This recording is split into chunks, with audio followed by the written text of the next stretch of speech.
ఓం Shanti. VCD number 2416. ప్రాతః class 31 March 1967.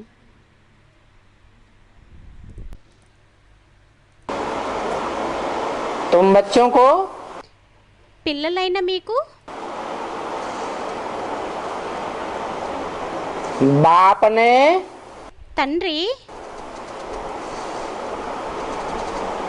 Shri Krishna का चित्र दिया है। శ్రీకృష్ణుని యొక్క చిత్రాన్ని ఇచ్చారు. जिस चित्र में ఆ చిత్రంలోని श्री कृष्ण के बुद्ध रूपी हथेली में स्वर्ग दिखाते हैं, శ్రీకృష్ణుని యొక్క బుద్ధి రూపి అరిచేతిలోని స్వర్గాన్ని చూపిస్తారు. और लात में మరియు కాళ్ళ దగ్గర नरक दिखाते हैं। నరకాన్ని చూపిస్తారు. अर्थात तुम बच्चे इस नरक की दुनिया को बुद्धि से लात मारने वाले हो। అనగా పిల్లలైన మీరు ఈ నరకరూపి ప్రపంచాన్ని బుద్ధురూపి కాలుతో తన్నేవారయ్యారు. तुम बच्चों को पता लग गया पक्का पक्का పిల్లలైన మీకు పూర్తిగా తెలిసిపోయింది कि जो मेरे बाप का धंधा वो मेरा धंधा। ఏదైతే తండ్రి యొక్క వ్యాపారమో అదే నా వ్యాపారం.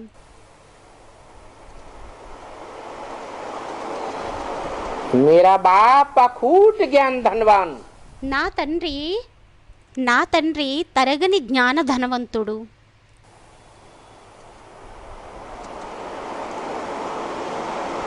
मेरे बाप का धंधा ज्ञान का धंधा।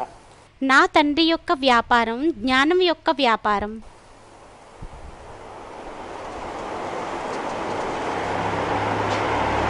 तो बाप की पत रखने वाला बच्चा అయితే తండ్రి యొక్క మార్గాన్ని అనుసరించేటటువంటి పిల్లవాడు बाप के धंधे की वृद्धि करेगा తండ్రి యొక్క వ్యాపారాన్ని వృద్ధి చేస్తాడా या टाइम वेस्ट करेगा? లేక టైం వేస్ట్ని చేస్తాడా? क्या करेगा? ఏం చేస్తాడు?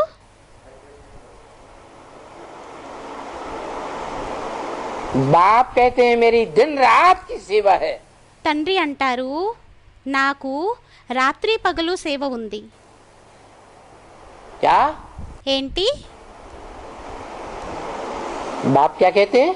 తండ్రి ఏమంటారు? आराम है हराम। విశ్రాంతిని తీసుకోవటం నిషిద్ధం.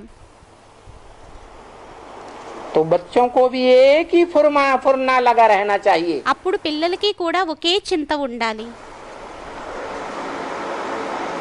ज्ञान धन दान करने की सेवा, జ్ఞాన ధనాన్ని దానం చేసేటటువంటి సేవ.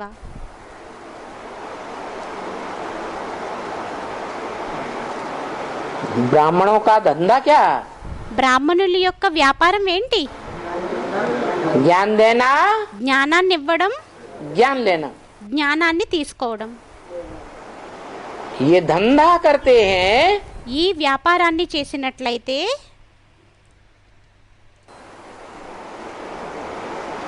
तो ब्रह्मा के बच्चे ब्राह्मण, అయితే బ్రహ్మ యొక్క పిల్లలు బ్రాహ్మణులు,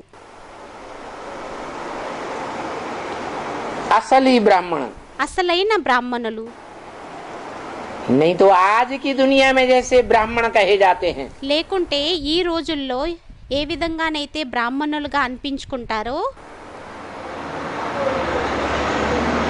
वो कोई ब्रह्मा की औलाद नहीं होते हैं। వారు బ్రహ్మ యొక్క సంతానమేమీ అవ్వరు.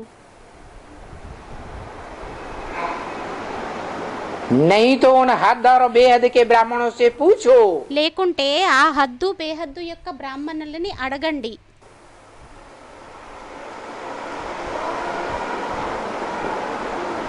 ब्रह्म वाक्य मुरली में प्रश्न दिया है, బ్రహ్మవాక్యం మురళీలోని ప్రశ్ననిచ్చారు.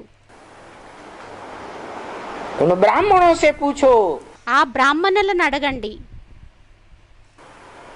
तुम अपन को ब्राह्मण कहते हो, మీరు తమని బ్రాహ్మణులు అని అనిపించుకుంటారు. అయితే तुम्हारा ब्रह्मा बाप कहाँ है? అయితే మీ బ్రహ్మ తండ్రి ఎక్కడ ఉన్నారు?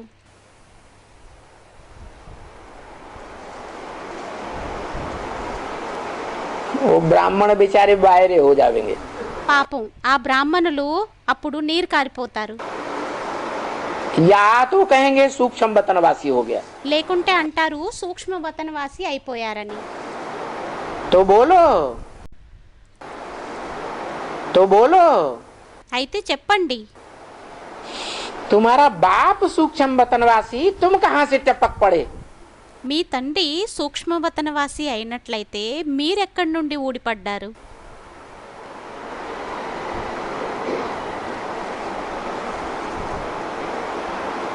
तो देखो, అయితే చూడండి,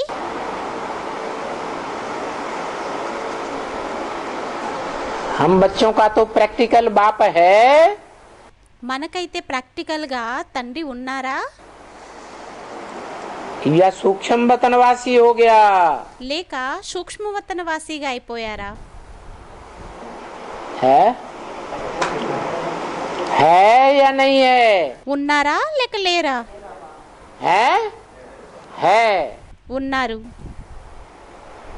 भले निश्चयात्मक बुद्धि से భలే నిశ్చయాత్మకమైన బుద్ధితోని हम बच्चे పిల్లలైన మనం उसे पहचानते हो या न पहचानते हो, వారిని గుర్తించినా లేక గుర్తించకపోయినా लेकिन मानते जरूर हैं। కానీ తప్పకుండా ఒప్పుకుంటాము. इस सृष्टि रूपी रंगमंच पर ఈ సృష్టి రూపీ రంగస్థలం మీద हमको जन्म देने वाला మనకి జన్మనిచ్చేటటువంటి వారు ब्रह्मा बाप मौजूद जरूर है। బ్రహ్మ తండ్రి హాజరై ఉన్నారు తప్పకుండా. आज नहीं तो कल ఈ రోజు కాకుంటే రేపు हम बच्चों से పిల్లలైన మనతోని मेल जरूर होगा కలయిక తప్పకుండా అవుతుంది. और एवर लास्टिंग मेल होगा। మరియు ఎవర్ లాస్టింగ్ మిలనం అవుతుంది. ऐसे नहीं అలా ఏమీ కాదు, आज मिले ఈ రోజు కలిసాం और कल कहें हमें बाप साप कुछ नहीं मिला। మాకు తండ్రి గిండ్రి ఎవరూ లభించలేదు. कोई ब्रह्मा बाप में भगवान नहीं आया। ఏ బ్రహ్మ తండ్రిలోని భగవంతుడు రాలేదు. हमें तो लगता है वो शैतान आया था। మాకైతే అనిపించేది వారైతే సైతాన్ వచ్చి ఉండేవారేమో అని.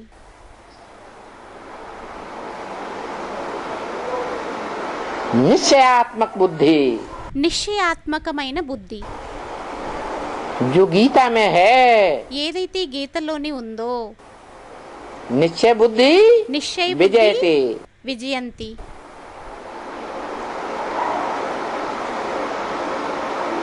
अनिश्चय बुद्धि అనిశ్చయ బుద్ధి विनश्यते। వినశ్యంతి. विनश्यते का मतलब ये नहीं है कि शरीर विनाश हो जाएगा। వినశ్యంతి అంటే దీని అర్థం ఇది కాదు, శరీరం వినాశనం అయిపోతుంది అని नहीं, కాదు. जो जितना निश्चय के सेकंड में गुजरते हैं ఎవరు ఎంత అనిశ్చయం యొక్క సెకండ్లోని గడుపుతారో उनका पद भ्रष्ट होता रहता है। వారి యొక్క పదవి భ్రష్టమవుతూ ఉంటుంది.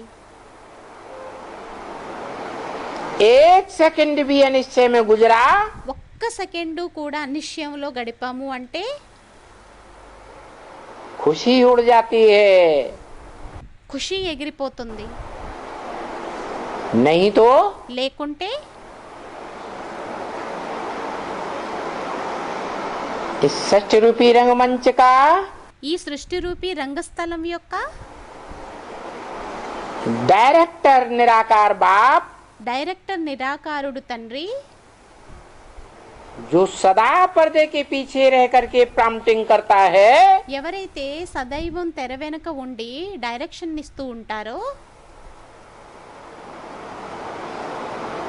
वो तो कहता है వారైతే అంటారు ये संगम युग मौजों का युग है। ఈ సంగం యుగం ఆనందాల యుగం అయ్యింది. सदा मौज मनाओ, సదైవం ఆనందంగా ఉండండి.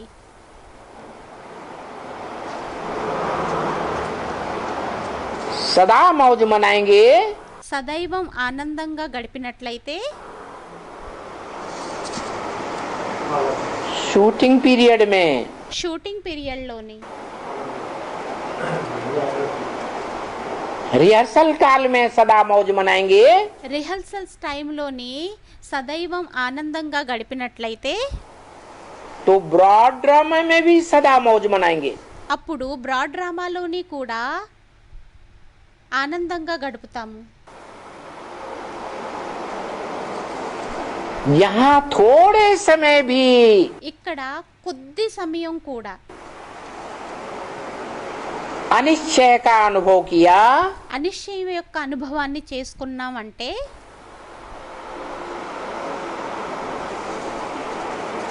खुशी उड़ गई, ఖుషి ఎగిరిపోయింది అంటే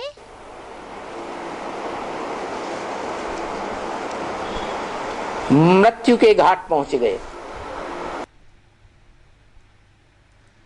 శ్మశాన వాటికకి చేరుకున్నాం.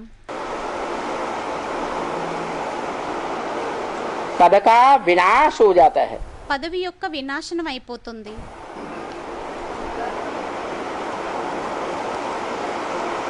नीचा पद मिलता है నీచమైన పదవి లభిస్తుందా? तो समाज के सामने आंखें नीची करनी पड़ती है। అప్పుడు సమాజానికి ఎదురుగా నేత్రాలని కిందకి వాల్చుకోవాల్సి ఉంటుంది.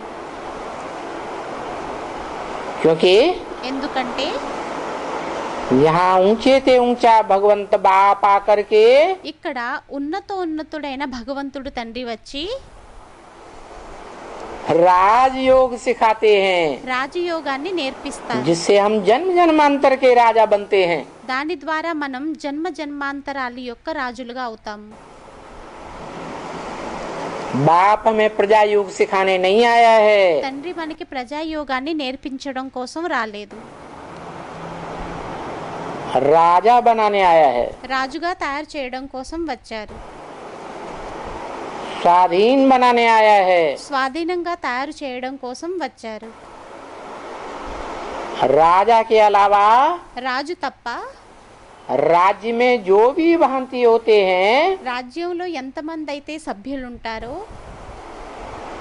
वो सब नंबरवार अधीन होते हैं। వారందరూ నెంబర్ వారుగా ఆధీనులై ఉంటారు. राज्य का बड़े से बड़ा राज्याधिकारी ही क्यों न हो, అది రాజ్యం యొక్క అతిపెద్ద రాజ్యాధికారి అయినప్పటికీ, सेनापति क्यों न हो, సేనాపతి అయినప్పటికీ, महामंत्री ही क्यों न हो, మహామంత్రి అయినప్పటికీ वो भी अधीन होता है। వారు కూడా ఆధీనమై ఉంటారు.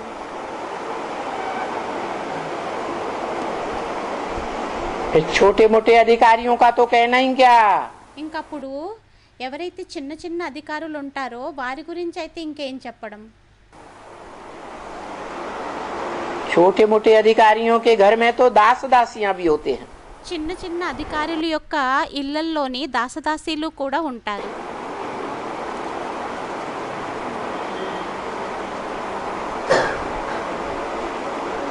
बड़े बड़े साहूकार भी होते हैं प्रजा में, ప్రజల్లోని పెద్ద పెద్ద షాహుకారులు కూడా ఉంటారు.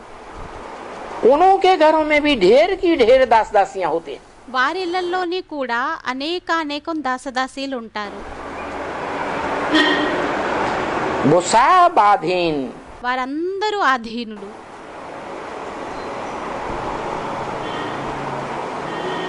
भगवान बाप जो आकर के ऊंचे से ऊंची राजधानी स्थापन करते हैं, భగవంతుడు తండ్రి వచ్చి ఏదైతే ఉన్నతమైన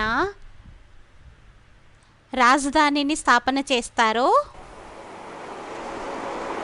उस राजधानी में ఆ రాజధానిలోని ऊंचे से ऊंचा पद प्राप्त करने वाला राजा ఉన్నతమైన పదవిని ప్రాప్తించుకునేటటువంటి రాజు और उसके पीछे మరియు అతని వెనక ढेर के ढेर अधीन होते हैं नंबरवार।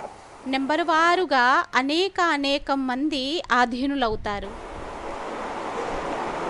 तो बाप అయితే తండ్రి अधीन बनाने आता है, ఆధీనంగా తయారు చేయడం కోసం వస్తారా? या स्वाधीन राजा बनाने आता है? లేక స్వాధీన రాజాగా తయారు చేయడం కోసం వస్తారా? क्या बनाने आता है? ఏ విధంగా తయారు చేయడం కోసం వస్తారు?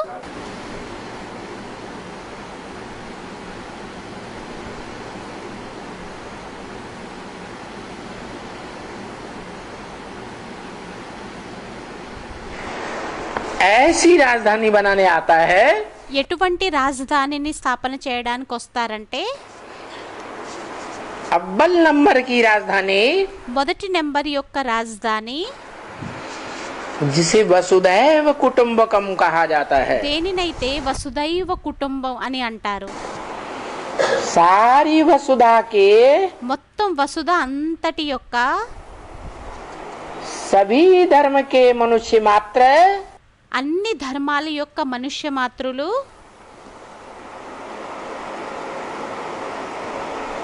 उस वसुधैव कुटुंबकम कहो, ఆ వసుదైవ కుటుంబం అనండి, ईश्वरीय परिवार कहो, ఈశ్వరీయ పరివారం అని అనండి.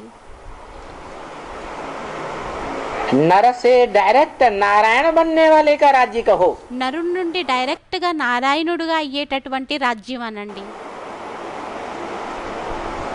उस राज्य में ఆ రాజ్యంలోని पारिवारिक सुख भोगते हैं। పరివారం యొక్క సుఖాన్ని భోగిస్తారు. जैसे परिवार में छोटा बच्चा हो, ఎలా అయితే పరివారంలోని చిన్న పిల్లవాడు ఉంటాడో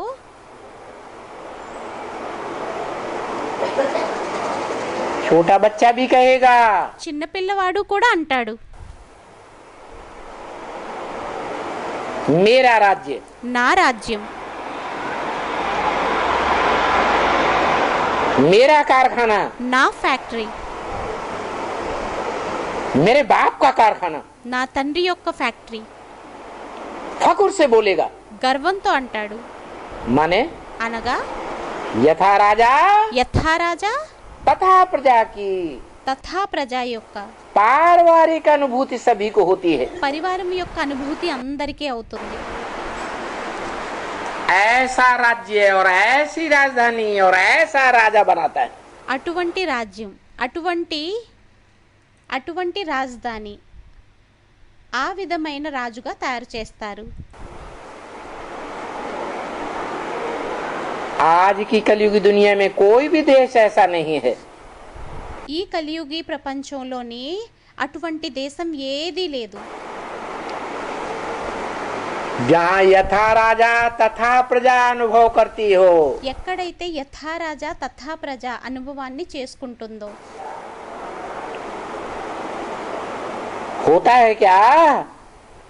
ఉంటుందా? है? नहीं हो सकता। ఉండలేదు.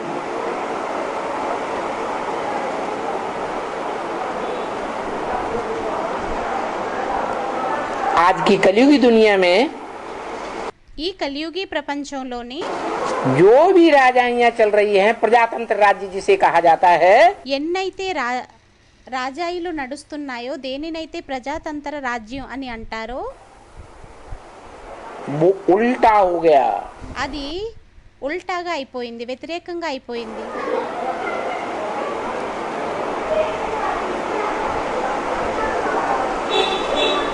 नाम है प्रजातंत्र, పేరయ్యింది ప్రజాతంత్రం. तंत्र माने राज्य, తంత్ర అంటే రాజ్యం, प्रजा का राज्य। ప్రజల యొక్క రాజ్యం.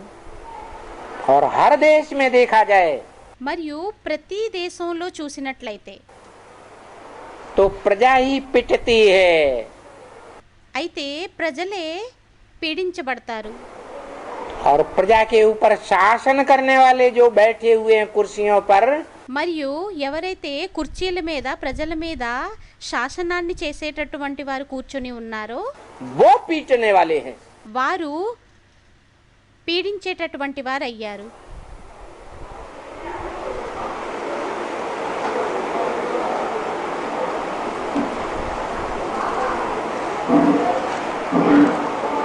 प्रजा गरीब होती जाती है, ప్రజలు బీదవారుగా అవుతూ వెళ్తారు. जबकि प्रजातंत्र में కానీ ప్రజాతంత్ర రాజ్యంలోని प्रजा के राज्य में ప్రజల యొక్క రాజ్యంలోని राजा सबसे धनवान होना चाहिए। రాజు అందరికంటే ధనవంతుడై ఉండాలి। राजतंत्र है, राजा का राज्य है, రాజతంత్రం అయినట్లయితే రాజు యొక్క రాజ్యం అయినట్లయితే तो राजा धनवान होना चाहिए ना। అప్పుడు రాజు ధనవంతుడై ఉండాలి కదా। लेकिन यहाँ आज की दुनिया में కానీ ఇక్కడ ఈ రోజుల్లో ఏదైతే ప్రపంచం ఉందో, जो देश देशांतर में प्रजातंत्र चल रहा है, ఏదైతే దేశ దేశాంతరాలలోని ప్రజాతంత్ర రాజ్యం నడుస్తుందో उसमें क्या हाल है? దాని యొక్క పరిస్థితి ఏంటి? कहने को प्रजातंत्र है, लेकिन అనడానికి ప్రజాతంత్ర రాజ్యం అయ్యింది, కానీ प्रैक्टिकल में क्या है? ప్రాక్టికల్ గా ఏమయ్యింది?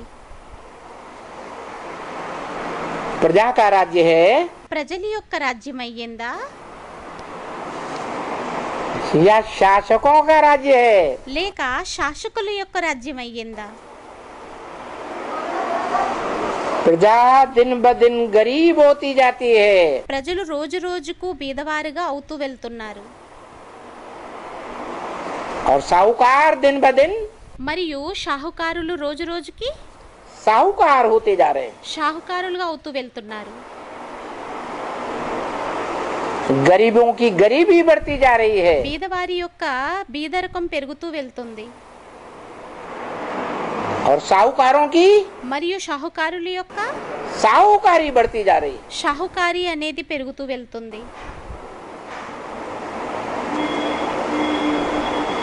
जो नई दुनिया बसाई गई थी, ఏదైతే కొత్త ప్రపంచం అనేది తయారు చేయబడిందో,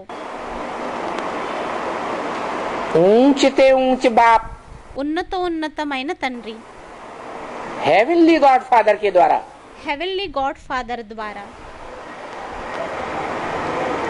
उस दुनिया में ఆ ప్రపంచంలోని कोई भी गरीब नहीं, ఎవ్వరూ బీదవారు ఉండరు।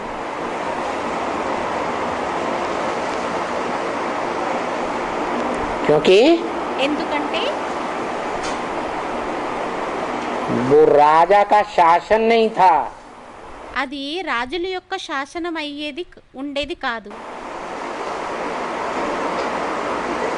मनुष्य सृष्टि के बाप का మనుష్య సృష్టి యొక్క తండ్రి परिवार యొక్క था। పరివారమై ఉండేది। मनुष्य सृष्टि का बाप మనుష్య సృష్టి యొక్క తండ్రి जो पुरुषार्थी जीवन में नर था, ఎవరైతే పురుషార్థి జీవితంలో నరుడుగా ఉండేవారో, उसी पुरुषार्थी जीवन में नर से అదే పురుషార్థి జీవితంలోని నరుడి నుండి नारायण विश्व का मालिक बनता है। నారాయణుడుగా విశ్వానికి యజమానిగా అవుతారు। जिसने गरीबी भी देखी है, ఎవరైతే अकेली की, ఎక్కువ బీదరికాన్ని కూడా చూశారు, और वो మరియు వారు साहूकारी भी देखता है। షాహుకారిని కూడా చూస్తారు। वो जानता है వారికి తెలుసు कि दुनिया में सबसे बड़ा दुख कौन सा होता है। ప్రపంచంలో అన్నింటికంటే దుఃఖం ఏముంటుందో, सबसे बड़ा दुख दुनिया में होता है रोटी, कपड़ा और मकान। ప్రపంచంలో అన్నింటికంటే ఎక్కువ దుఃఖం ఉంటుంది రొట్టెలది, వస్త్రాలది మరియు ఇల్లుది।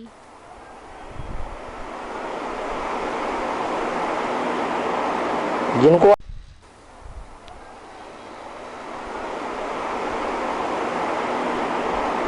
जिनको आज की दुनिया में वो मुहैया मिल रहा है, ఎవరికైతే ఈ రోజు ప్రపంచంలోని ఇవన్నీ సహజంగా లభిస్తున్నాయో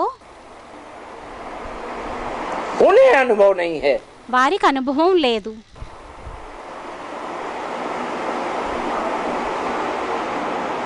आज से 500 साल पहले ही ఈ రోజుకి 500 సంవత్సరాల ముందే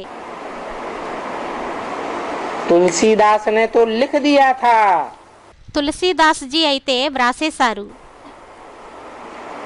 नहीं दरिद्र संपापक पुंजा।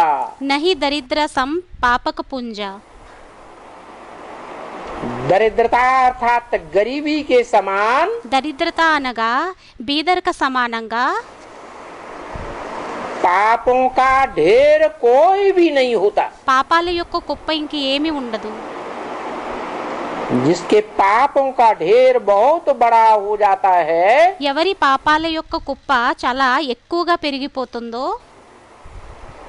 वो अगले जन्म में गरीब बनता है। వారు తర్వాత జన్మలోని బీదవారుగా అవుతారు.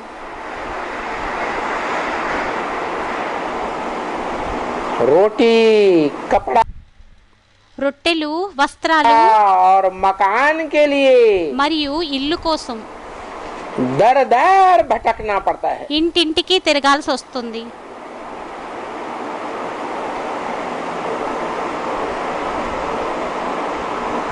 इसलिए ये नियम है అందువలనే ఈ నియమం ఉంది.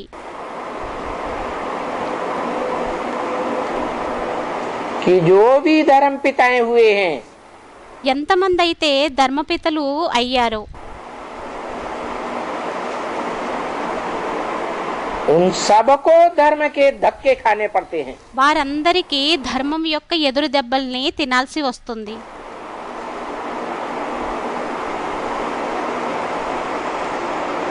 धर्म के धक्के खाते हैं ధర్మం యొక్క ఎదురు దెబ్బల్ని తింటారు, तो अपने धर्म में सर्वोच्च पद पाते हैं। అప్పుడు తమ ధర్మంలోని సర్వోన్నతమైన పదవిని పొందుతారు. इसलिए इशारा दिया है ब्रह्म वाक्य मुरली में। అందువలనే సంకేతాన్ని ఇచ్చారు బ్రహ్మవాక్యం మురళిలోని.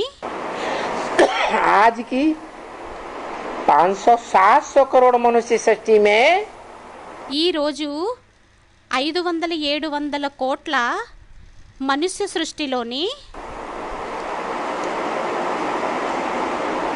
लगभग ఇంచుమించు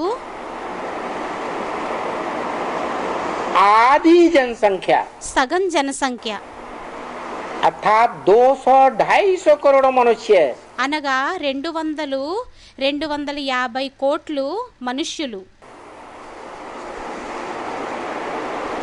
जिस आत्मा को अपना पिता मानते हैं, धर्म पिता ఏ क्राइस्ट, ఆత్మనైతే తమ తండ్రి ధరంపిత క్రైస్ట్ ఉన్నారో वो क्राइस्ट अभी आखिरी जन्म में बैगर बना पड़ा है। ఆ క్రైస్టు ఇప్పుడు ఆఖరు జన్మలోని బెగ్గరగా అయి ఉన్నారు.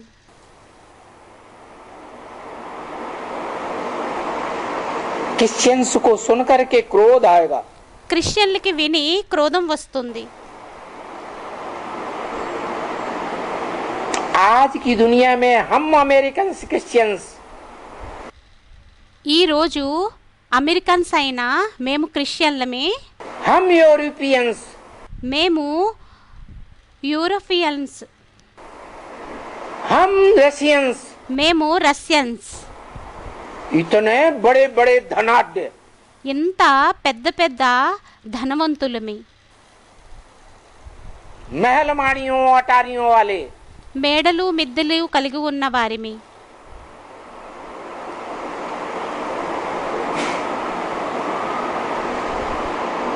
हम सब क्राइस्ट के बच्चे, మేమందరం క్రైస్ట్ యొక్క పిల్లలం. वो हमारा ऊंचते ऊंच फादर, వారు మా ఉన్నతమైన ఫాదర్.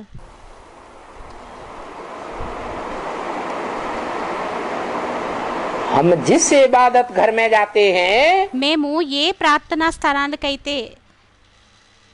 స్థలంకైతే వెళ్తామో वो गिरजाघर का मुखिया हमारा फादर। ఆ చర్చి యొక్క యజమాని మా ఫాదర్. हम उसका कितना मान करते हैं। మేము వారికి ఎంత గౌరవాన్ని ఇస్తాము. दुनिया के जितने भी गिरजाघरों के फादर्स हैं, ప్రపంచం యొక్క ఎన్నైతే చర్చిల యొక్క ఫాదర్స్ ఉన్నారో उन सबका मुखिया पोप వాటన్నింటి యొక్క ముఖ్యులు పోపు.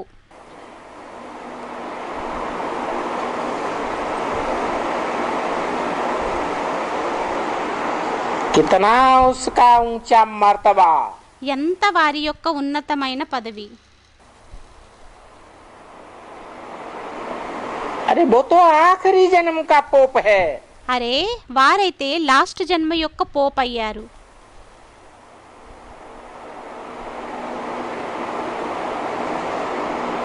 आज तक जितने भी पोप हुए हैं ఈ రోజు వరకు ఎంతమంది అయితే పోపులయ్యారో वो सब किसको अपना बाप मानते? వారందరూ ఎవరిని తమ తండ్రిగా ఒప్పుకుంటారు? क्राइस्ट को बाप मानते। క్రైస్ట్ని తండ్రిగా ఒప్పుకుంటారు. हाँ, क्राइस्ट के लिए ये कहते हैं कि बैगर बना फिरता है।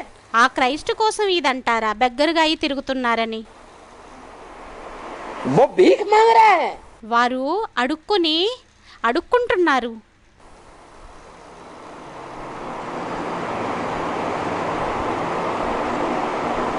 बहुत लाल पीली आंखें करेंगे, చాలా కోపగించుకుంటారు.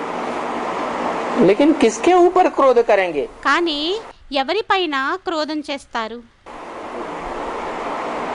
जिस व्यक्तित्व ने बोला था ఏ వ్యక్తిత్వం అయితే చెప్పారో कि क्राइस्ट इस समय बैगर के रूप में है, క్రైస్ట్ ఈ సమయంలో బెగ్గర్ రూపంలోని ఉన్నారు అని, वो दादा लेखराज ब्रह्मा तो शरीर छोड़ गए। ఆ దాదా లేఖరాజు బ్రహ్మ అయితే శరీరాన్ని విడిచిపెట్టేశారు. हम तो उनकी बोली हुई बातों को रिपीट कर रहे हैं। మేమైతే వారి చెప్పిన మాటల్ని రిపీట్ చేస్తున్నాము. हमारी इसमें क्या गलती? ఇందులో మా పొరపాటేంటి? हम तो खुद ही कहते हैं మేమైతే స్వయమే అంటాము कि जो भी धर्म की स्थापना करने वाले धर्म पिताएं होते हैं, ఎంతమంది అయితే ధర్మాన్ని స్థాపన చేసేటటువంటి ధర్మపితలు ఉంటారో उनको धर्म के धक्के వారికి ధర్మం యొక్క ఎదురు దెబ్బల్ని जरूर खाने पड़ते हैं, తప్పకుండా తినాల్సి వస్తుంది. चाहे वो क्राइस्ट हो। అది క్రైస్ట్ అయినా क्रास पर चढ़ाया जाता है समाज के द्वारा, సమాజం ద్వారా వారిని సూలి మీదకి ఎక్కించబడుతుంది. चाहे वो मोहम्मद हो। అది మహమ్మద్ అయినా.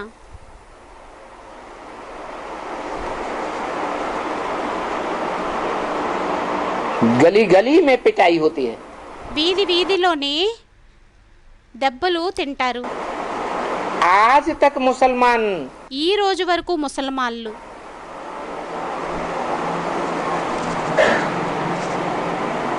छाती पीट पीट कर रोते हैं।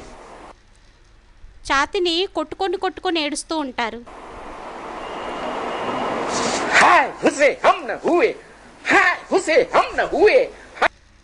ఓ హుస్సేన్, ఒకవేళ ఆ టైంలో మేము ఉన్నట్లయితే, ఓ హుస్సేన్ ఆ టైంలో మేము ఒకవేళ ఉన్నట్లయితే, हम होते तो हम जाने क्या कर देते, మేము ఉన్నట్లయితే తెలీదు మేము ఏం చేసేవారిమో. खून पसीना एक कर देते। రక్తం మరియు చెమటని ఒకటిగా చేసేసేవారిమి.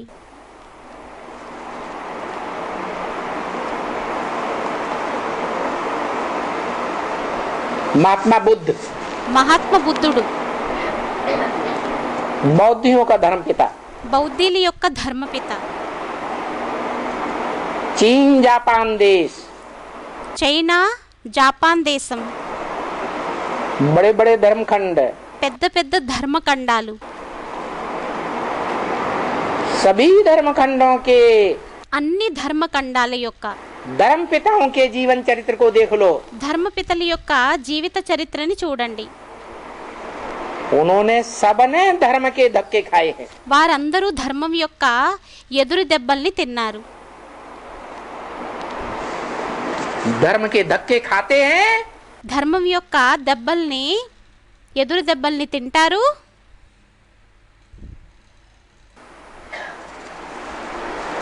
तो उस धर्म के फॉलोअर्स उनको ऊंची नजर से देखते हैं। అప్పుడు ఆ ధర్మం యొక్క ఫాలోవర్స్ వారిని ఉన్నత దృష్టితోని చూస్తారు. और वो अपने धर्म में మరియు వారు తమ ధర్మంలోని अगले जन्म में ऊंचे पद ही पाते हैं। తరువాత జన్మలోని ఉన్నతమైన పదవినే పొందుతారు. लास्ट जन्म में तो सबको गिरना होता है। లాస్ట్ జన్మలోనైతే అందరికీ పడిపోవాల్సి వస్తుంది.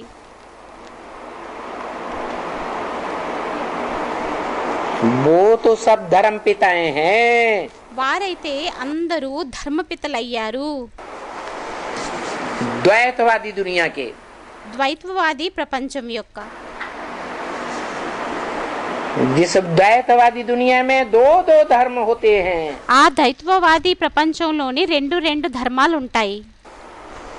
दो दो धर्म पिताएं, दो ఇద్దరిద్దరు ధర్మపితలు, दो दो राज्य, రెండు రెండు రాజ్యాలు, दो दो कुल, రెండు రెండు కులాలు, दो दो भाषाएं, రెండు రెండు భాషలు, 2 से 4, 4 से 8, 2 నుండి 4, 4 నుండి 8.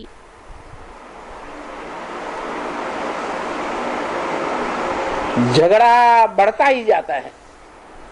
కొట్లాట పెరుగుతూ వెళ్తుంది.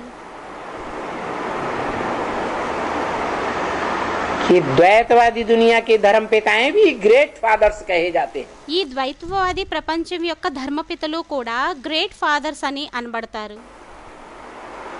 महान धर्म पिताएं, మహాన్ ధర్మపితలు.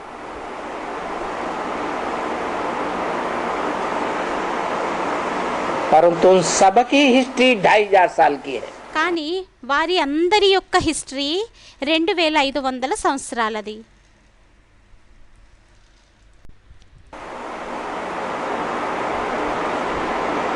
इन 2500 सालों में ఈ 2500 సంవత్సరాలలోని जो भी धर्म पिताएं आए, ఎంతమంది అయితే ధర్మపితలు వచ్చారు, उन सबने इंसानियत की नाक नीची कर दी। వారందరూ మానవత్వం యొక్క పేరుని అప్రతిష్టని తెచ్చారు. इंसान हैवान बन गया। మానవుడు రాక్షసుడిగా అయిపోయాడు. आज हैवान बन करके एटम बम बना रहा है। ఈ రోజు రాక్షసుడిగా అయ్యి అణుబాంబుల్ని తయారు చేస్తున్నాడు. हाइड्रोजन बम बना रहा है। హైడ్రోజన్ బాంబుల్ని తయారు చేస్తున్నాడు. दुनिया के दिलों में ప్రపంచం యొక్క హృదయాల్లోని कितनी बड़ी दहशत पैदा कर रखी है। ఎంత పెద్ద ద్వేషాన్ని ఉత్పన్నం చేసి పెట్టాడు.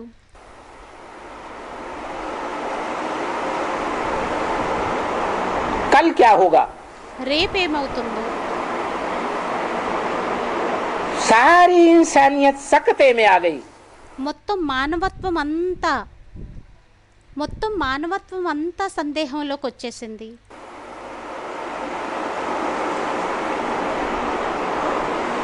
मतलब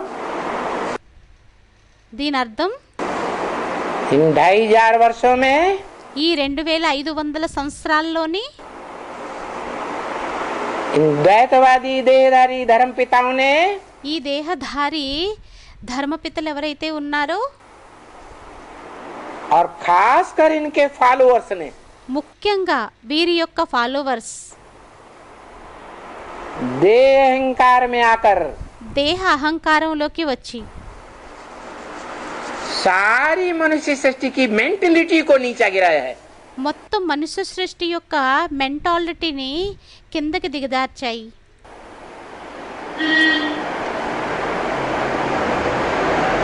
सब एक दूसरे के दुश्मन बने पड़े। అందరూ ఒకరికి మరొకరు శత్రువులుగా అయిపోయారు. जानवरों से भी जास्ती नीची मेंटलिटी बन गई। జంతువుల కంటే కూడా నీచమైన మెంటాలిటీగా తయారైపోయింది. इसको अज्ञान अंधकार की दुनिया नहीं कहेंगे, దీనిని అజ్ఞానం యొక్క అంధకారం ప్రపంచం అని అనకుండా ఉన్నట్లయితే तो क्या ज्ञानियों की दुनिया कहेंगे? అప్పుడు జ్ఞానేల యొక్క ప్రపంచం అని అంటారా ఏంటి? ज्ञान रोशनी है, జ్ఞానం ప్రకాశం అయ్యింది, अज्ञान अंधकार है। అజ్ఞానం అంధకారం అయ్యింది. अज्ञान में అజ్ఞానంలోని ठोकरें खाई जाती हैं ఎదురు దెబ్బల్ని తినవలసి ఉంటుంది. क्योंकि अंधकार है। ఎందుకంటే అంధకారం అయ్యింది. ज्ञान की रोशनी జ్ఞానం యొక్క ప్రకాశం सुखदाई है। సుఖదాయి అయ్యింది। ज्ञान की रोशनी को दिन कहा जाता है। జ్ఞానం యొక్క ప్రకాశాన్ని పగలు అని అంటారు। अज्ञान को अंधकार की रात कहा जाता है। అజ్ఞానాన్ని అంధకారం యొక్క రాత్రి అని అంటారు। दिन और रात बराबर होते हैं। పగలు మరియు రాత్రి రెండు సమానంగా ఉంటాయి। दुनिया की हर चीज ప్రపంచం యొక్క ప్రతి వస్తువు 4 अवस्थाओं से पसार होती है। 4 అవస్థల్లోని గడుస్తుంది। कोई भी चीज ले लो, ఏదైనా వస్తువుని తీసుకోండి। मनुष्य ले लो, మనుషుల్ని తీసుకోండి। कोई जानवर ले लो, ఏదైనా జంతువుల్ని తీసుకోండి। नदी ले लो, నదుల్ని తీసుకోండి। पहाड़ ले लो, పర్వతాలని తీసుకోండి। दुकान ले लो, मकान ले लो, దుకాణాన్ని తీసుకోండి। ఇంటిని తీసుకోండి। किला ले लो, కోటని తీసుకోండి। सब 4 अवस्थाओं से पसार होते हैं। అన్ని 4 అవస్థల్లోని ప్రసారం అవుతాయి। सबसे पहली अवस्था है सतो प्रधान। అన్నింటికంటే మొదటి అవస్థ అయ్యింది సతోప్రధానంది। सुखदाई సుఖదాయి। और लास्ट की अवस्था है दुखदाई तम మరియు లాస్ట్ అవస్థ అయ్యింది దుఃఖదాయి ప్రధానం। తమో ప్రధానం। माना पहली 2 अवस्थाएं हैं सुखदाई అనగా మొదటి 2 అవస్థలు అయ్యాయి సుఖదాయి। और बाद की दुखदाई अवस्थाएं। మరియు తరువాతవి దుఃఖదాయి అవస్థలు అయ్యాయి। तो जो सुख आता है అయితే ఏదైతే సుఖం వస్తుందో सुखदाई సుఖదాయి స్టేజ్ वो ज्ञान से आती है। అది జ్ఞానం ద్వారా వస్తుంది। जहाँ ज्ञान होता है ఎక్కడైతే జ్ఞానం ఉంటుందో वहाँ सुख होता है। అక్కడ సుఖం ఉంటుంది। जहाँ अज्ञान होता है वहाँ दुख होता है। ఎక్కడైతే అజ్ఞానం ఉంటుందో అక్కడ దుఃఖం ఉంటుంది। तो समझ जाना चाहिए అయితే అర్థం చేసేసుకోవాలి। ये देहधारी धर्म पिताओं की दुनिया बनाई हुई है। ఇది దేహధారి ధర్మపితల ద్వారా తయారు చేయబడినది। ये देह के अहंकार में रहने वाले ఈ వీరు దేహం యొక్క అహంకారంలోని ఉండేటటువంటి వారు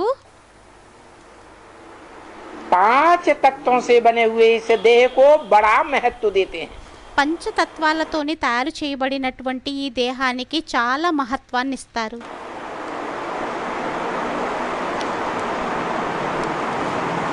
भारत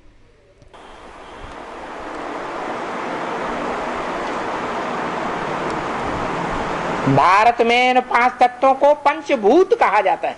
భారత్లోని ఈ పంచతత్వాలని పంచభూతాలు అని అంటారు। ये पंचभूतों की दुनिया भौतिकवादी दुनिया है। ఈ పంచభూతాల యొక్క ప్రపంచం భౌతికవాది ప్రపంచం అయ్యింది। आज सारा मानवीय समाज ఈ రోజు మొత్తం మానవీయ సమాజం అంతా भौतिकवादी दुनिया के आलोड़न में रचा पचा है। భౌతికవాది ప్రపంచం యొక్క పరిశోధనలో రచింపబడి నిమగ్నమై ఉంది। तन की शक्ति, శరీరం యొక్క శక్తి, धन की शक्ति, ధనం యొక్క శక్తి, मन की शक्ति, మనసు యొక్క శక్తి, समय की शक्ति సమయం యొక్క శక్తి सारी पंचभूतों में लगाई हुई है। మొత్తం అంతా పంచభూతాలలోని పెట్టబడింది। और इस भौतिकवादी दुनिया का प्रभाव మరియు ఈ భౌతికవాది ప్రపంచం యొక్క ప్రభావం सबसे जास्ती अगर कोई देश है అన్నింటికంటే ఒకవేళ ఏదైనా దేశం ఉంది అంటే तो वो भारत देश है। అప్పుడది భారతదేశమే అయ్యింది। जो इस भौतिकवादी दुनिया से प्रभावित हो गया है। ఈ భౌతికవాది ప్రపంచానికి ప్రభావితమైపోయింది।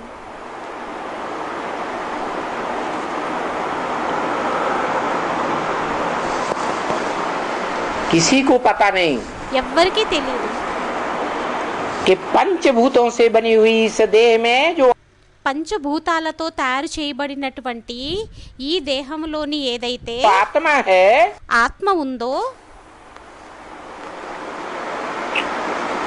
वो मुख्य चीज है। అది ముఖ్యమైన వస్తువయ్యింది। देह मुख्य नहीं है, దేహం ముఖ్యం కాదు, आत्मा मुख्य है। ఆత్మ ముఖ్యమైనది। हर देहधारी में, ప్రతి దేహధారిలోని, हर प्राणी मात्र में ప్రతి ప్రాణి మాతృల్లోని आत्मा चैतन्य ही विशेष है, ఆత్మ చైతన్యమే విశేషమైనది, अविनाशी है। అవినాశి అయ్యింది। देह विनाशी, देह के 5 तत्व विनाशी। దేహం అవినాశి, దేహం వినాశి, దేహం యొక్క పంచతత్వాలు వినాశి। विनाशी में बुद्धि लगाएंगे, వినాశిలోని బుద్ధిని పెట్టినట్లయితే, तन लगाएंगे, శరీరాన్ని పెట్టినట్లయితే, धन लगाएंगे, ధనాన్ని పెట్టినట్లయితే, समय संपर्क की शक्तियां लगाएंगे, సమయం సంపర్కం యొక్క శక్తిని పెట్టినట్లయితే तो विनाश को पाएंगे। అప్పుడు వినాశనాన్ని పొందుతారు। सुख का विनाश होता रहेगा। సుఖం యొక్క వినాశనం అవుతూ ఉంటుంది। और जो चैतन्य आत्मा है మరియు చైతన్యమైన ఆత్మ ఏదైతే ఉంటుందో, जिस चैतन्य आत्मा की रोशनी आंखों से निकल रही है, ఆ చైతన్య ఆత్మ యొక్క వెలుగు ప్రకాశం నేత్రాల ద్వారా బయటకు వస్తుంది। चैतन्य आत्मा शरीर से निकल जाती है చైతన్య ఆత్మ శరీరం నుండి బయటికి వెళ్ళిపోయినట్లయితే तो आंखें बटन हो जाती हैं। అప్పుడు నేత్రాలు బటన్గా అయిపోతాయి। वो चैतन्य आत्मा के मनन चिंतन मंथन में रहेंगे, ఆ చైతన్య ఆత్మ యొక్క మనన చింతన మంథంలోని ఉన్నట్లయితే, प्रैक्टिस करेंगे, ప్రాక్టీస్ని చేసినట్లయితే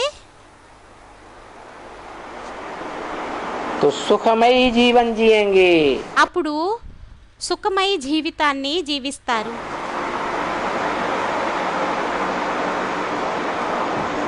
ऐसा सुखमय जीवन जिएंगे ఎటువంటి సుఖమైన జీవితాన్ని జీవిస్తారంటే जो मुसलमानों के शास्त्रों में भी लिखा हुआ है। ఏదైతే అది మహమ్మదీయుల యొక్క శాస్త్రాలలోని కూడా వ్రాయబడి ఉంది।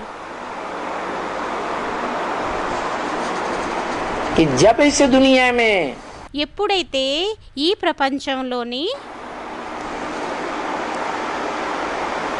दुनिया की बड़े से बड़े दुखदाई स्थिति हो जाएगी, ప్రపంచం యొక్క అతిపెద్ద దుఃఖదాయి స్థితి అయిపోతుందో,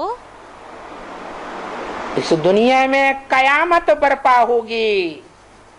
ఈ ప్రపంచంలోని ప్రళయకాలం చెలరేగుతుంది।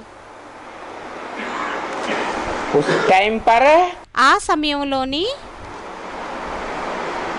खुदा के बंदे ఖుదా యొక్క ఎవరైతే పిల్లలు ఉంటారో, భగవంతుని యొక్క భక్తులు పిల్లలు,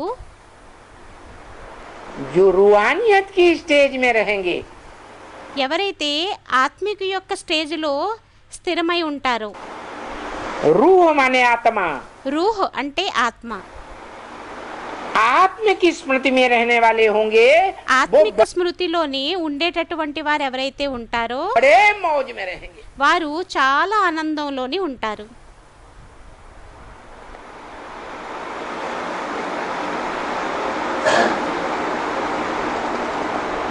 तो आत्मा को पहचानने का समय है। అయితే ఆత్మని గుర్తించేటటువంటి సమయం,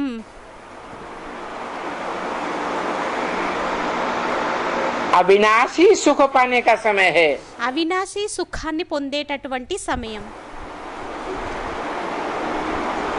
और ये अविनाशी सुख మరియు ఈ అవినాశి సుఖం, जो अविनाशी आत्मा है, ఏదైతే అవినాశి ఆత్మ ఉందో उस अविनाशी आत्मा के बाप से ही मिल सकता है। ఆ అవినాశి తండ్రితోనే లభించగలుగుతుంది.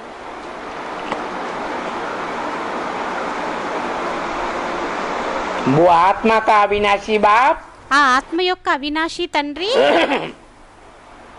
डायरेक्ट सुख नहीं देता, డైరెక్ట్ గా సుఖాన్ని ఇవ్వరు.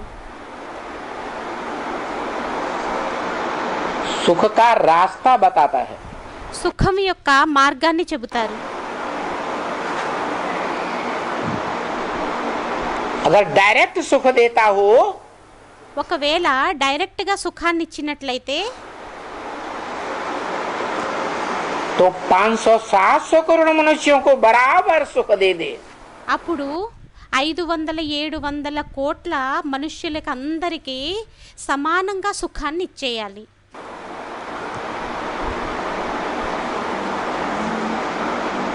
जन्म जन्मांतर का सुख दे दे। జన్మ జన్మాంతరాల యొక్క సుఖాన్ని ఇచ్చేయాలి. लेकिन नहीं, కానీ కాదు, वो आत्माओं का बाप है। వారు ఆత్మల యొక్క తండ్రి అయ్యారు. अविनाशी आत्माओं का बाप। అవినాశి ఆత్మల యొక్క తండ్రి. वो सबका कल्याण तो चाहता है వారు అందరి యొక్క కళ్యాణాన్ని అయితే కోరుకుంటారు. और सबका कल्याण करने का रास्ता भी बताता है। మరియు అందరి యొక్క కళ్యాణాన్ని చేసేటటువంటి మార్గాన్ని కూడా చెబుతారు. लेकिन కానీ उसके बताए हुए रास्ते को వారు చెప్పినటువంటి మార్గాన్ని नंबरवार फॉलो करते हैं। నెంబర్ వారుగా ఫాలో చేస్తారు.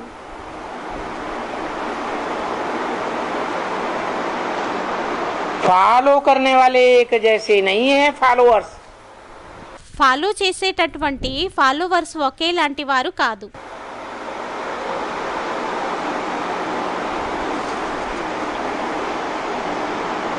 वो आत्माओं का बाप तो है, వారు ఆత్మల యొక్క తండ్రి అయితే అయ్యారు. अविनाशी बाप है। అవినాశి తండ్రి అయ్యారు. सबको अविनाशी वर्षा देता है। అందరికీ అవినాశి వారసత్వాన్ని ఇస్తారు.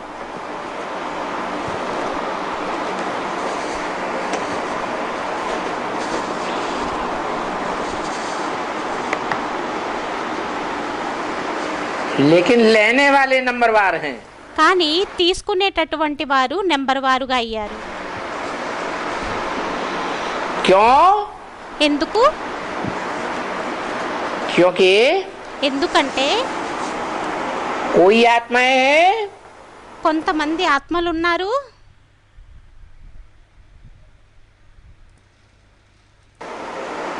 जो जन्म जन्मांतर धर्म पिताओं देहधारियों से प्रभावित होकर रही है। వారు జన్మ జన్మాంతరాలు ధర్మపితలకి దేహధారులకి ప్రభావితమై ఉన్నారు. और कोई आत्माएं हैं మరియు కొంతమంది ఆత్మలు जो जन्म जन्मांतर ఎవరైతే జన్మ జన్మాంతరాలు आत्मिक स्थिति में रहने की जिसने ज्यादा से ज्यादा प्रैक्टिस की है, ఆత్మిక స్టేజ్లో ఉండేటటువంటి ప్రాక్టీస్ని ఎక్కువలో ఎక్కువ చేశారు. शूटिंग काल में షూటింగ్ కాలంలోని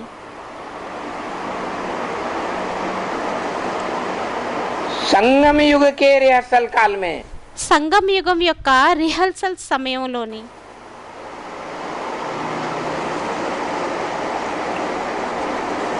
हीरो पार्टधारी के साथ హీరో పాటదారితోని जन्म जन्मांतर रही हैं, జన్మ జన్మాంతరాలు ఉన్నారు. तो प्रैक्टाइज्ड हो चुकी हैं।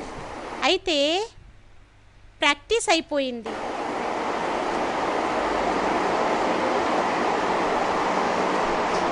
श्रेष्ठ मत पर चलने के लिए శ్రేష్ఠ మతం మీద నడవడం కోసం.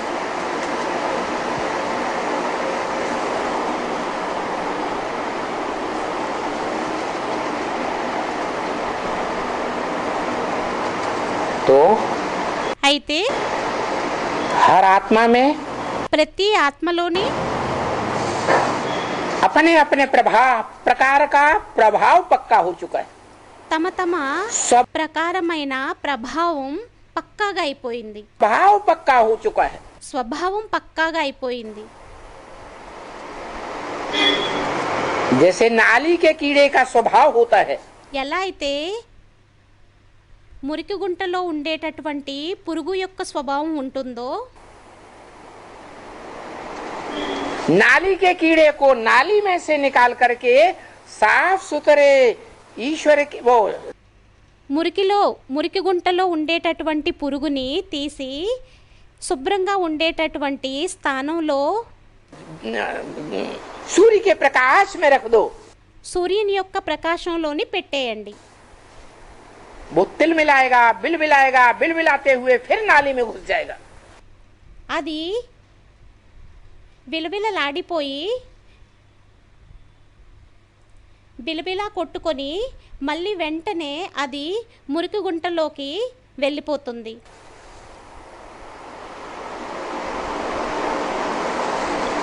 ऐसे ही संसार के प्राणियों की गति है. అలాగే ప్రపంచం యొక్క ప్రాణుల యొక్క గతి అయ్యింది. ये जन्म जन्मांतर के संग के रंग का प्रभाव है. ఇది జన్మ జన్మాంతరాలు సాంగత్యం యొక్క రంగు యొక్క ప్రభావం అయ్యింది.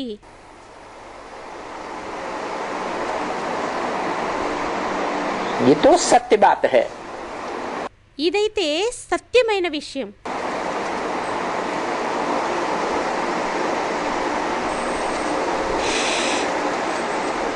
इस सृष्टि रूपी रंगमंच पर ఈ సృష్టి రూపీ రంగస్థలం మీద जो हीरो पार्टधारी है, ఎవరైతే హీరో పాటుదారి ఉంటారో,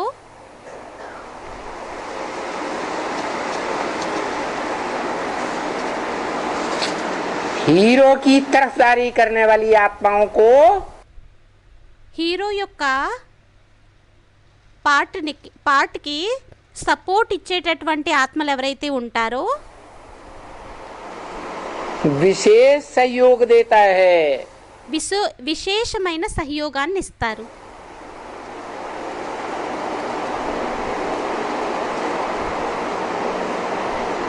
क्योंकि दिल से दिल को राहत होती है. ఎందుకంటే హృదయానికి హృదయంతోని సుఖం లభిస్తుంది.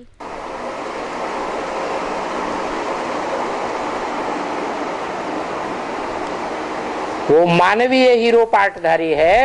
వారు మానవీయ హీరో పాటుదారి అయ్యారు.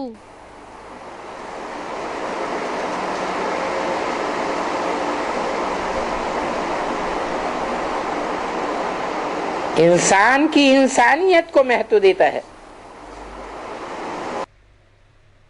మానవుని యొక్క మానవత్వానికి మహత్వాన్ని ఇస్తారు.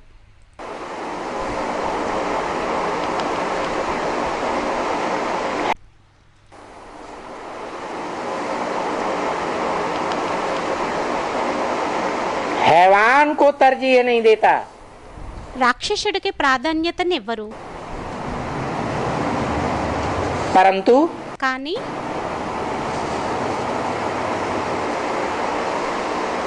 रिहर्सल काल में రిహర్సల్ సమయంలోని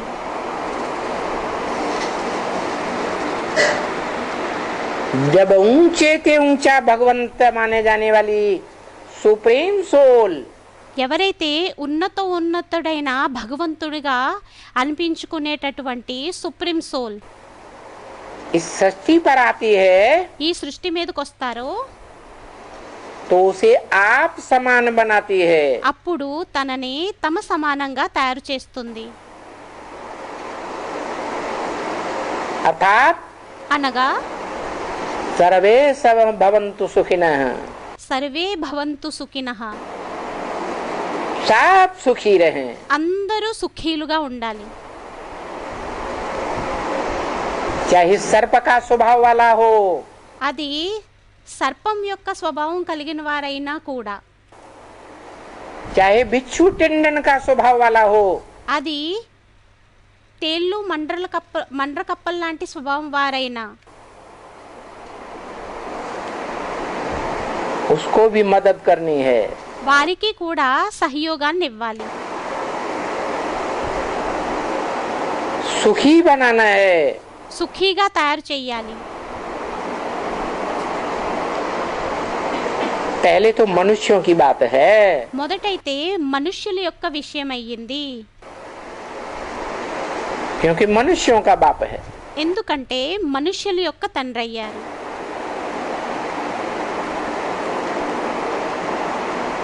हर एक आत्मा ప్రతి ఒక్క ఆత్మ अपनी जाति को तरजीह देती है।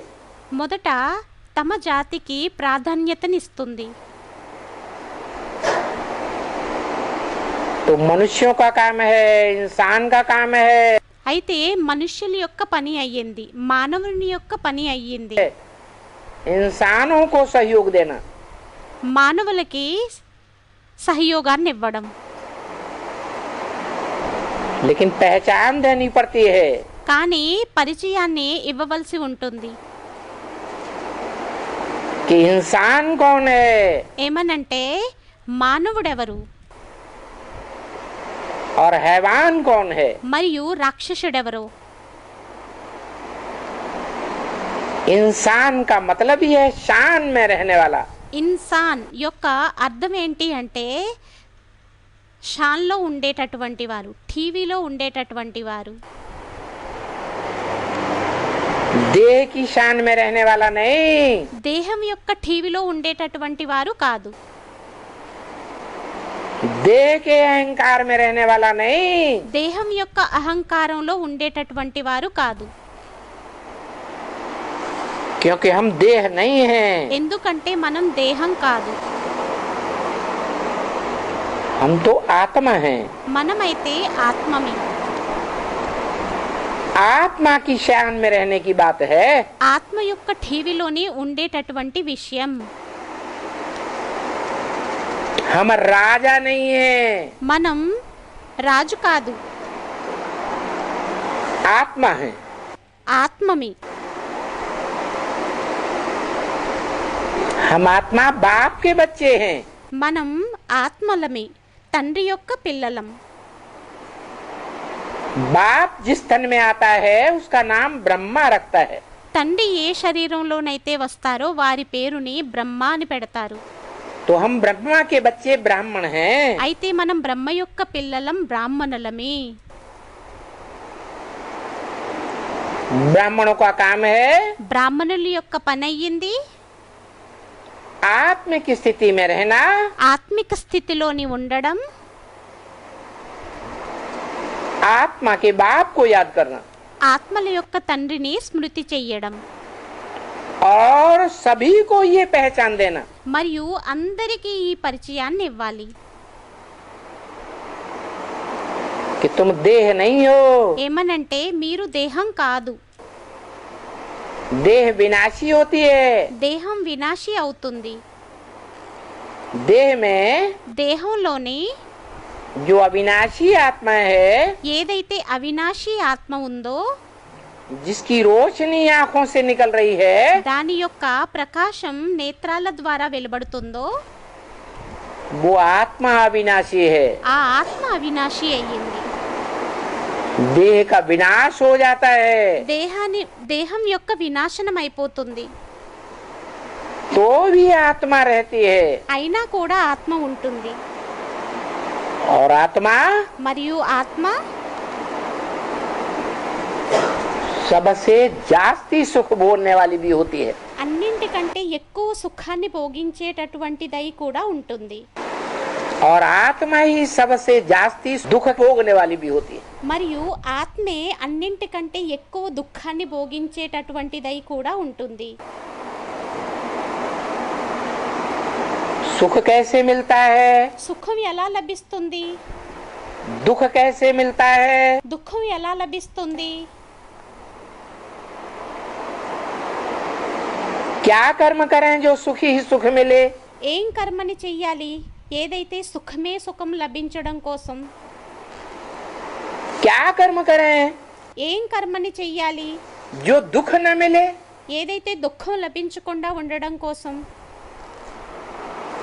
वो कर्म कर्म गति का रास्ता, ఆ కర్మ అకర్మ యొక్క గతి యొక్క మార్గాన్ని, कर्म अकर्म और विकर्म की गति का रास्ता కర్మ అకర్మ వికర్మ యొక్క గతి మార్గాన్ని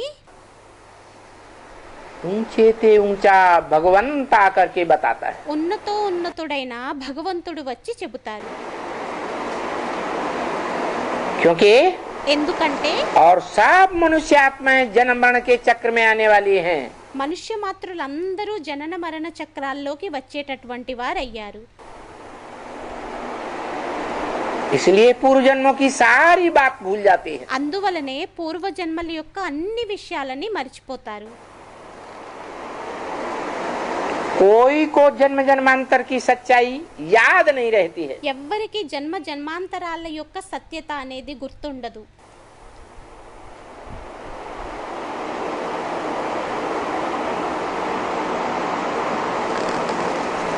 विस्मृति हो जाती है। విస్మృతి అయిపోతుంది.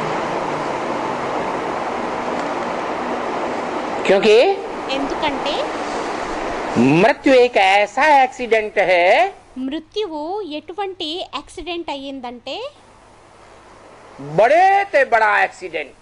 అతిపెద్ద యాక్సిడెంట్.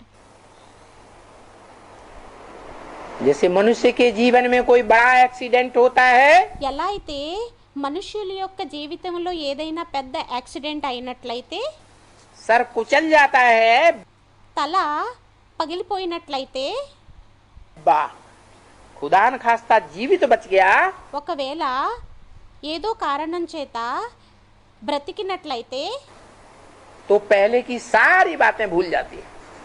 అప్పుడు మొదటి విషయాలన్నీ మర్చిపోతారు.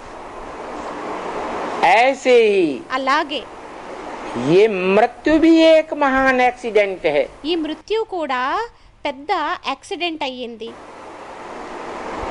और ये एक्सीडेंट మరియు ఈ యాక్సిడెంట్ जन्म जन्मांतर होता आया है। జన్మ జన్మాంతరాలు అవుతూ వచ్చింది. कहेंगे ये भी एक सामान्य मृत्यु है, అంటారు ఇది కూడా ఒక సామాన్యమైన మృత్యు అయ్యింది. परंतु इस दुनिया में కానీ ఈ ప్రపంచంలోని एक ऐसा भी टाइम आता है ఒకటి అటువంటి టైం కూడా వస్తుంది जब सामान्य मृत्यु नहीं होती सारी दुनिया की, అప్పుడు సామాన్యమైన మృత్యు అవ్వదు, మొత్తం ప్రపంచానిది అంతటిది महामृत्यु हो जाती है। మహామృత్యు అయిపోతుంది. सभी मनुष्य आत्माएं तो क्या అందరూ మనుష్యాత్మలే కాకుండా प्राणी मात्र को अपने शरीर छोड़ने पड़ते हैं। ప్రాణుమాత్రులందరికీ తమ శరీరాలని విడిచిపెట్టాల్సి ఉంటుంది. उस महामृत्यु के बाद ఆ మహామృత్యువు తరువాత कोई भी मनुष्य आत्मा को, ఏ మనుష్యాత్మలకి, कोई भी प्राणी मात्र को ఏ ప్రాణి మాతృలకి पूर्व की कोई बात याद नहीं रहती। పూర్వం యొక్క ఏ విషయం గుర్తుండదు. क्योंकि ये महामृत्यु है। ఎందుకంటే ఇది మహామృత్యువయ్యింది. ये बड़े से बड़ा दुनिया का एक्सीडेंट है। ఇది ప్రపంచం యొక్క అతి పెద్ద యాక్సిడెంట్ అయ్యింది. सामान्य मृत्यु जो दुनिया में होती रहती है, సామాన్యమైన మృత్యువు ఈ ప్రపంచంలో ఏదైతే అవుతూ ఉంటుందో वो बड़े से बड़ा दुनिया का एक्सीडेंट नहीं है। అది ప్రపంచం యొక్క అతి పెద్ద యాక్సిడెంట్ కాదు. वो सामान्य मृत्यु की बातें मनुष्यों को फिर भी कुछ न कुछ जहीन में रहती हैं। ఆ సామాన్య మృత్యువు యొక్క మృత్యువు గురించి మనుషులకి ఇంకా ఎంతో కొంత కొంచెం బుద్ధిలోని ఉంటుంది. क्योंकि ఎందుకంటే सामान्य मृत्यु से पहले की बातें సామాన్య మృత్యువు కంటే ముందు విషయాలు ఏవైతే ఉంటాయో पृथ्वी की खुदाइयों में పృథ్వీ యొక్క త్రవ్వకాలలోని जो चीजें मिलती हैं, ఏవైతే వస్తువులు లభిస్తాయో, निशानियां मिलती हैं, చిహ్నాలు లభిస్తాయో, उन निशानियों से ఆ చిహ్నాలతోని अनुमान लगा लेते हैं అనుమానాన్ని చేసేస్తారు कि पहले की जिंदगी कैसी थी. ఏమనంటే మొదటి జీవితం ఎలా ఉండేదో. तो वो 2500 वर्ष का इतिहास मिलता है. అయితే అది 2500 సంవత్సరాల యొక్క హిస్టరీ లభిస్తుంది, जिसकी निशानियां मिलती हैं खुदाइयों में. దాని యొక్క చిహ్నాలు త్రవ్వకాలలోని లభిస్తాయి. 2500 वर्ष से पहले का कोई इतिहास मनुष्यों के पास नहीं रहता. 2500 సంవత్సరాల కంటే ముందు యొక్క హిస్టరీ మనుషుల దగ్గర ఎవ్వరి దగ్గర ఉండదు. और ये 2500 वर्ष का मानवीय इतिहास మరియు ఈ 2500 సంవత్సరాల యొక్క మానవీయ చరిత్ర दुखों का इतिहास है. దుఃఖం యొక్క చరిత్ర.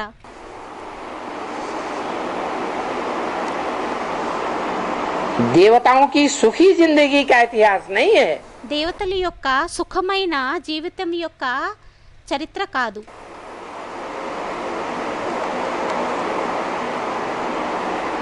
जो हेवन ఏదైతే హెవెన్ हेवनली गॉड फादर ने आकर स्थापन किया था. హెవెన్లీ గాడ్ ఫాదర్ వచ్చి స్థాపన చేస్తారు.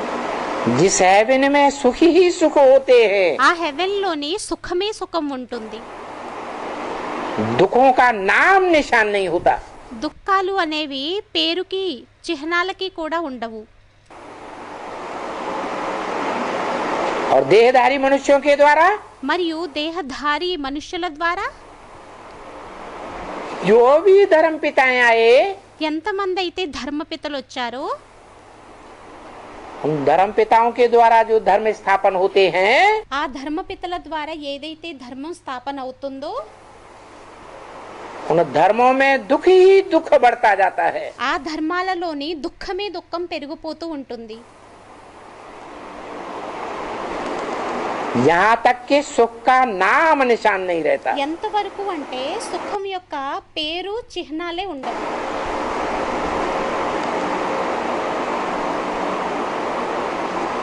तो एक सृष्टि कही जाती है नरक. అయితే ఒక సృష్టి అనబడుతుంది నరకం. नर माने मनुष्य. నర్ అంటే మనుష్యులు. मनुष्य जो कुछ प्रयास करता है మనుష్యుడు ఏదైతే ప్రయత్నాన్ని చేస్తాడో उससे नरक बनता है. దాని ద్వారా నరకం తయారవుతుంది. मनुष्य जो मनमत चलाता है మనుష్యుడు ఏదైతే మన్మతాన్ని నడిపిస్తాడో उस मनमत से नरक बनता है. ఆ మన్మతం ద్వారా నరకం తయారవుతుంది. और मनुष्यों की मत पर चलता है మరియు మనుష్యుల యొక్క మతం మీద నడుస్తాడో उससे भी नरक बनता है. దాని ద్వారా కూడా నరకం తయారవుతుంది. और जो मनुष्य नर कहे जाते हैं మరియు మనుషులు ఏదైతే నరకం అని అంటారో उस नर को नारायण बनाने वाला भगवान जब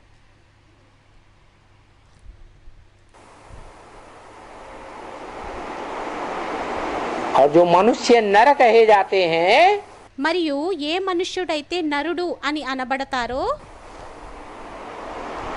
उस नर को नारायण बनाने वाला भगवान जब इस सृष्टि पर आता है ఆ నరుణ్ణి నారాయణుడిగా తయారు చేసేటటువంటి భగవంతుడు ఎప్పుడైతే ఈ సృష్టి మీదకి వస్తారో जो मनुष्य को देवता बनाता है ఎవరైతే మనుష్యులని దేవతలుగా తయారు చేస్తారో उसकी मत पर जो चलते हैं వారి యొక్క మతం మీద ఎవరైతే నడుస్తారో वो जन्म जन्मांतर की सुखी जिंदगी बनाते हैं। వారు జన్మ జన్మాంతరాల యొక్క సుఖం యొక్క జీవితాన్ని తయారు చేసుకుంటారు। इसलिए कहा जाता है అందువలనే అంటారు गीत बनाए दिए हैं। గీతాన్ని తయారు చేసేశారు। दुनिया वालों ने हद के अर्थ के गीत बनाए हद के बच्चों के लिए। ప్రపంచం వారు హద్దు యొక్క గీతాన్ని తయారు చేశారు హద్దు యొక్క పిల్లల కోసం। नन्हे मुन्ने बच्चे तेरी मुट्ठी में क्या है, నన్నే మున్నే బచ్చే తేరి ముట్టి మే క్యా హై, ముద్దు ముద్దు పిల్లలు మీ గుప్పెట్లో ఏముంది, मुट्ठी में है तकदीर तुम्हारी, మీ గుప్పెట్లో భాగ్యం ఉంది। है बेहद की बात। బేహద్దు విషయం అయ్యింది। बेहद दुनिया की बात है। బేహద్దు ప్రపంచం యొక్క విషయం అయ్యింది। बेहद बाप आकर के जब బేహద్దు తండ్రి వచ్చి ఎప్పుడైతే बेहद के बच्चों को समझाते हैं బేహద్దు పిల్లలకు అర్థం చేయిస్తారో तो उनकी ये समझाने की बात है అప్పుడు వారికి ఇది అర్థం చేయించేటటువంటి విషయం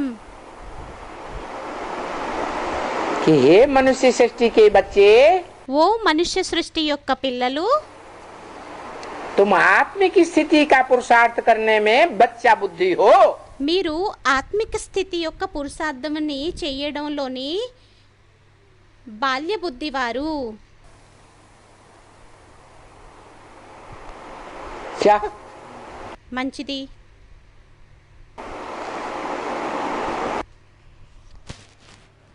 ఏంటి सगीर बुद्धि नहीं बने हो। మెచ్యూర్డ్ బుద్ధిగా అవ్వలేదు।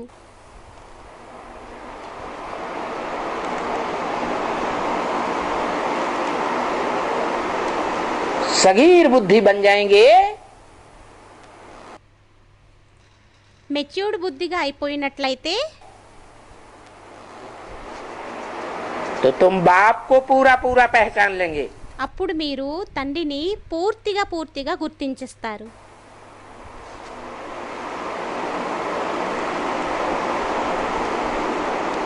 बेहद के बाप को पहचान लेंगे। బేహద్దు తండ్రిని గుర్తించేస్తారు।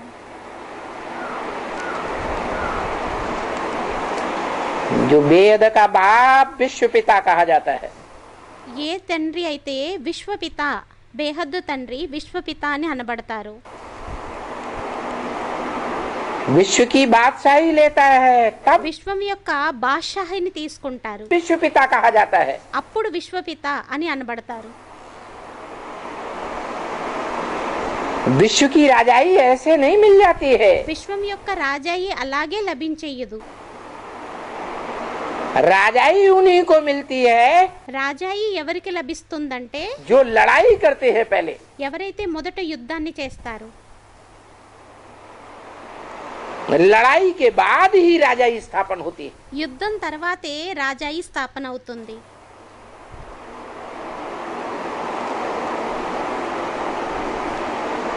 और भगवान बाप ब्रह्मा मुख से कहते हैं మరియు భగవంతుడు తండ్రి బ్రహ్మ ముఖం ద్వారా చెబుతారు,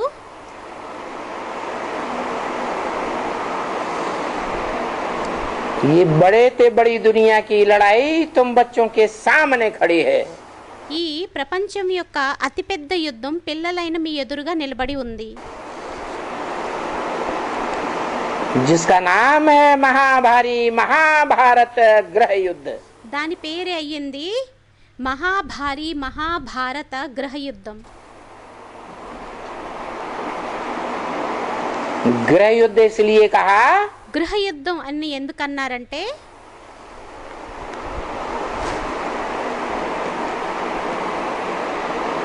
कि जो भारत माता है ఏమనంటే భారత మాత ఎవరైతే ఉన్నారో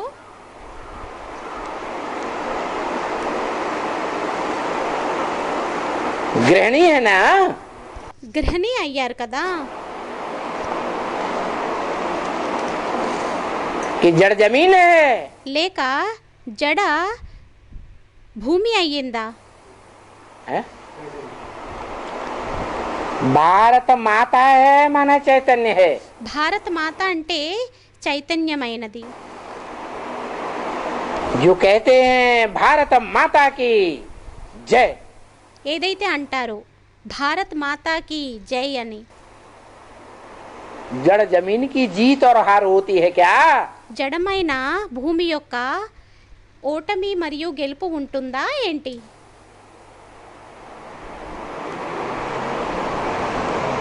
वो कोई भारत माता है, ఎవరో వారు భారత మాత ఉన్నారు.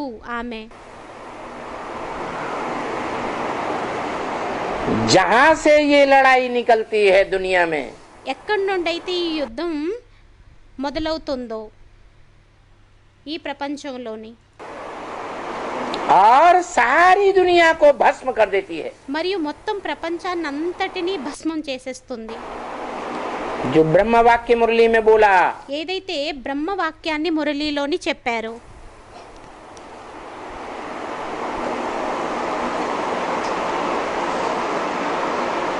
तुम ब्राह्मण बच्चों के ज्ञान का असली नाम है బ్రాహ్మణ పిల్లలైన మీ యొక్క అసలైన పేరయ్యింది अविनाशी అవినాశి रुद्र ज्ञान यज्ञ। రుద్ర జ్ఞాన యజ్ఞం. क्या नाम है? ఏం పేరయ్యింది? है अविनाशी అవినాశి रुद्र ज्ञान यज्ञ। రుద్ర జ్ఞాన యజ్ఞం. शिव ज्ञान यज्ञ नहीं, శివ జ్ఞాన యజ్ఞం కాదు. ब्रह्मा या विष्णु या शंकर ज्ञान यज्ञ नहीं। బ్రహ్మ లేక విష్ణువు శంకరుని యొక్క జ్ఞాన యజ్ఞం కాదు. क्या नाम दिया? ఏం పేరునిచ్చారు? रुद्र ज्ञान यज्ञ। రుద్ర జ్ఞాన యజ్ఞం. रुद्र माना रौद्र रूप धारण करने वाला। రుద్రుడు అంటే రౌద్ర రూపాన్ని ధారణ చేసేటటువంటి వారు. जैसा जो रौद्र रूप ఎటువంటి రౌద్ర రూపము? भयंकर रूप భయంకరమైన రూపం 2500 वर्ष की हिस्ट्री में कोई भी धर्म पिता ने नहीं धारण किया। 2500 సంవత్సరాలలోని ఏ ధర్మపిత ధారణ చెయ్యలేదు ఆ రూపాన్ని. जो पुराने समाज की ఏదైతే పాత సమాజం యొక్క पुरानी परंपराओं को नष्ट करने वाला हो, పురాతన సంప్రదాయాలని నష్టం చేసేటటువంటి వారు,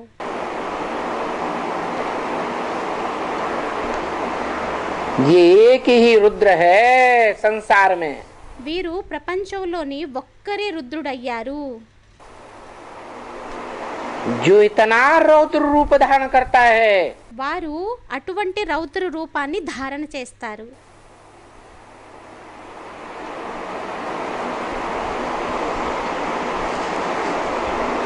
जो दुनिया का सर्वोपरि ग्रंथ श्रीमद् भगवत गीता गाई हुई है, ఏదైతే ప్రపంచం యొక్క సర్వోత్తమ గ్రంథంగా గాయనం చేయబడి ఉందో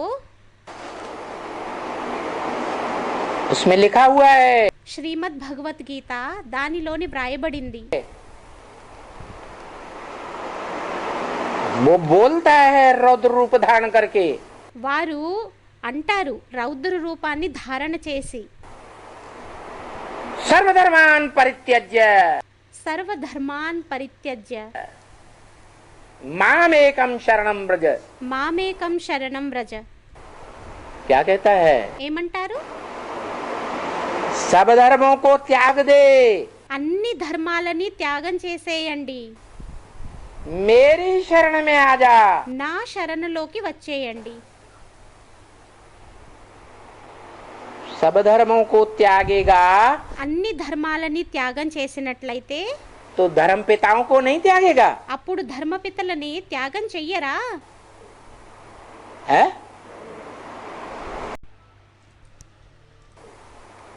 है? धर्म पिताओं को भी त्याग देगा। ధర్మపితలని కూడా త్యాగం చేసేస్తారు. जो बोला है ब्रह्म वाक्य, इन गुरुओं को मारो, ఏదైతే బ్రహ్మవాక్యాన్ని చెప్పారో ఈ గురువులని गोली। తుపాకీతో కాల్చేయండి. इन गुरुओं ने, मनुष्य गुरुओं ने उल्टे रास्ते बताए हैं। ఈ గురువులు మనుష్య గురువులు వ్యతిరేకమైన మార్గాన్ని చెప్పారు.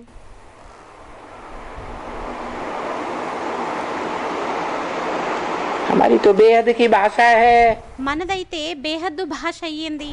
हद की गोली मारने की तो बात ही नहीं है। హద్దు యొక్క తుపాకీతో పేల్చేటటువంటి విషయం కాదు. कौन सी गोली मारने की बात है? ఏ తుపాకీతో పేల్చేటటువంటి విషయం అయ్యింది?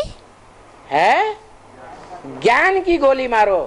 జ్ఞానం యొక్క తుపాకీతో కాల్చండి.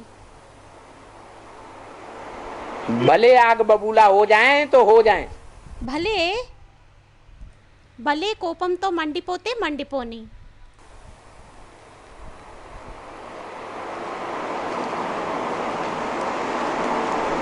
सचखंड स्थापन करना है, సత్యఖండాన్ని స్థాపన చెయ్యాలి. सच बोलना है, సత్యాన్ని చెప్పాలి.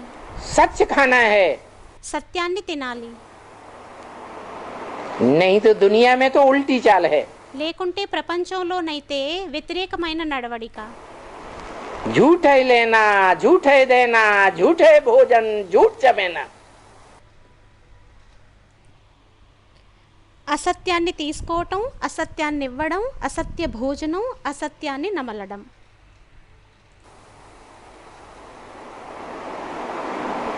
सारे जीवन के हर कर्म में, कर्मेंद्रियों में మొత్తం జీవితం యొక్క ప్రతి కర్మల్లోని, ప్రతి కర్మేంద్రియాల్లోని झूठ ही झूठ भरा पड़ा है।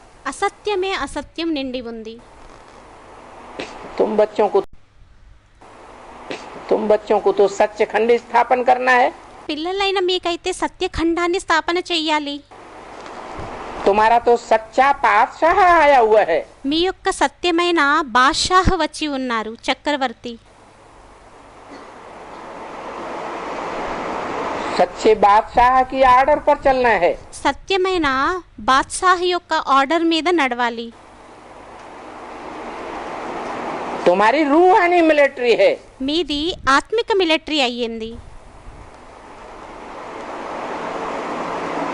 तुम जानते हो మీకు తెలుసు रूहानी मिलिट्री का मार्शल कौन है? ఆత్మిక మిలిటరీ యొక్క మార్షల్ ఎవరయ్యారు? है స్టూడెంట్స్ అన్నారు శంకరుడు అని. शंकर मार्शल है। శంకరుడు మార్షల్ అయ్యారు. Om Shanti. VCD number 2416, audio number 2902. ప్రాతః క్లాస్ 31 మార్చ్ 1967. ఓం శాంతి.